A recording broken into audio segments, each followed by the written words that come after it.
The public just doesn't understand what's potentially being lost in these sorts of cuts. Tina Jackson has dedicated decades to working with the black-footed ferret. They're adorable.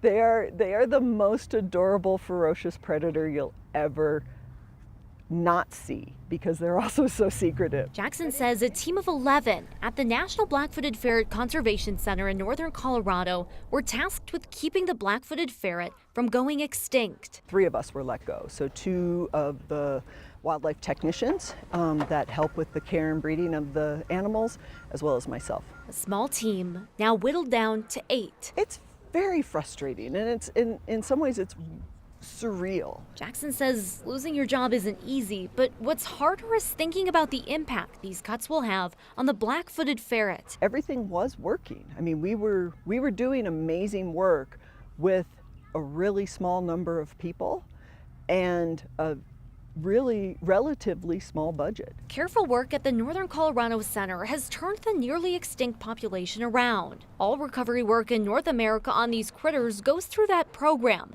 including every black-footed ferret that's released into the wild. And it's heartbreaking to watch from the outside, to know that there's nothing I can do to help at this point in time, when I've spent so many years involved in that work, and now I just can't help. Jackson says she'll land on her feet, but she says these layoffs and funding cuts will end up hurting the black-footed ferrets the most. Without those extra hands, what level of breeding will the staff actually decide to do this year?